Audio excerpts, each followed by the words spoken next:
Hello दोस्तों, कैसे हो? उम्मीद करता हूँ आप अच्छे होंगे। मैं हूँ नीलकंठ IT बांधनवाड़ा से राज्य में। आपका स्वागत है मेरे इस यूट्यूब चैनल जीवन अमूल्य DL में।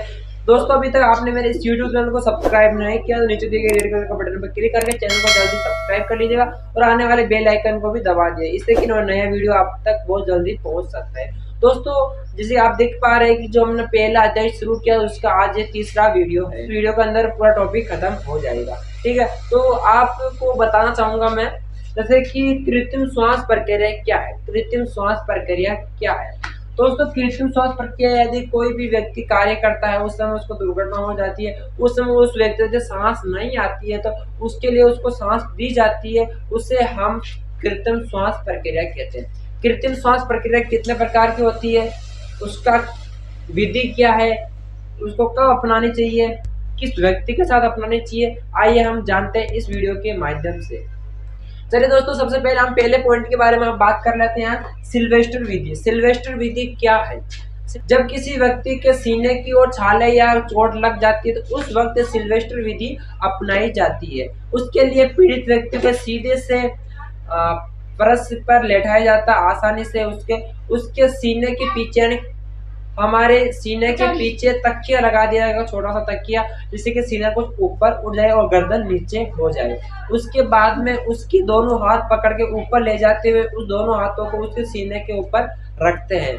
उसके बाद जो प्रक्रिया अपनाने वाला व्यक्ति है वो अपने दोनों हाथों को उसके हाथों के पास रखकर उस पर कुछ 2-3 सेकंड के लिए 10-15 बार दबाव बनाकर और छोड़ता है। इसी प्रक्रिया को यदि वो 15 से 20 बार अपनाता है या दोहराता है तो उस समय उस पीड़ित व्यक्ति की सांसें चालू स्टार्ट या शुरू हो जाती है, ठीक है।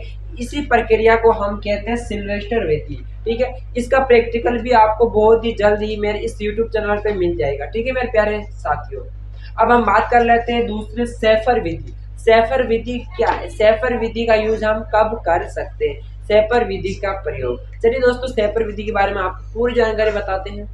दोस्तों, सैफर विधि के अंदर जब भी पीड़ित व्यक्ति को चोट आ जाती, जब पीठ की तरफ चोट आ जाती है, उस वक्त सैफर विधि का प्रयोग किया जाता है।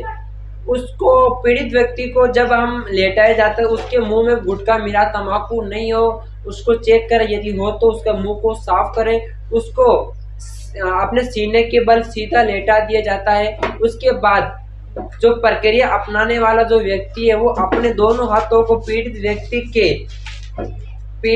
के कमर पर रखते हुए दोनों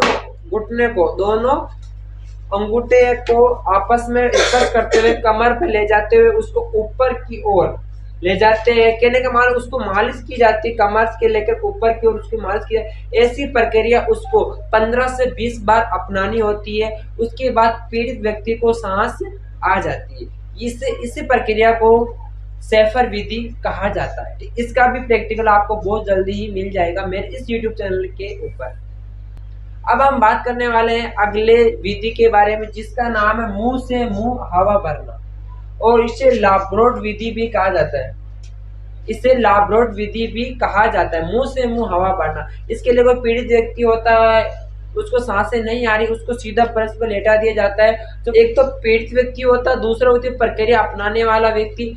पीड़ित व्यक्ति के सिर की ओर दूसरा व्यक्ति यानी प्रक्रिया अपनाने वाला व्यक्ति उसके सिर की तरफ बैठता है और उसके मुंह पर एक पतला सा सूती कपड़ा रखकर अपने मुंह से उसके मुंह पर स्पर्श करता हुआ, टच करता हुआ उस मुंह में हवा भरता है। इसी प्रक्रिया को यदि वो 8 से 10 बार अपना देता है तो ये उसकी सांसें चालू हो जाती है, ठीक है। इसी प्रक्रिया को हम मुंह से मुंह हवा भरना प्रक्रिया कहते हैं, जिससे टेक्निकल में ये लाब्रोड विधि के नाम से जाना जाता है, ठीक है मेरे प्यारे साथियों। अब हम जानते हैं चौथे पॉइंट के बारे में, कृत्रिम श्वास यंत्र द्वारा।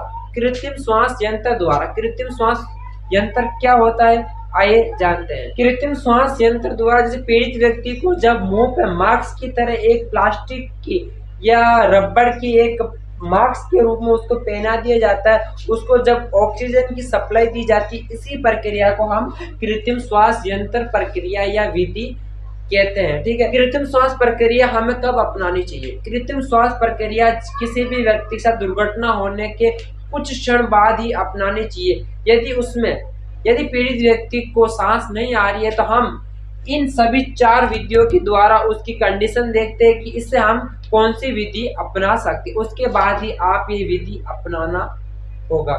ये विधि के बारे में आपको बहुत ही खास तरीके से जानकारी होनी चाहिए, तभी आप अच्छी तरह से इसका आप प्रयोग कर सकते हैं। दोस्तों आपको ये वीडियो कैसा लगा और ये जानकारी आपको कैसी लगी मुझे कमेंट बॉक्स में जरूर बताइएगा।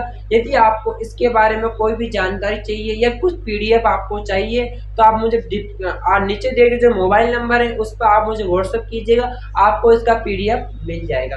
यदि आपको वीडियो अच्छा लगा तो वीडियो को लाइक कीजिए, यदि आप मेरे इस चैनल पर पहली बार आए तो चैनल को सब्सक्राइब कीजिए और बेल आइकन को दबा दीजिएगा। ठीक है दोस्तों, मैं हूँ नीलकंठ IT बांधनवाड़ा से, आप सभी का हार्दिक स्वागत अभिनंदन करता हूं। मैं आपसे नए टॉपिक के साथ एक बार फिर से मुलाकात करूंगा। जब तक के लिए जय हिंद जय भारत।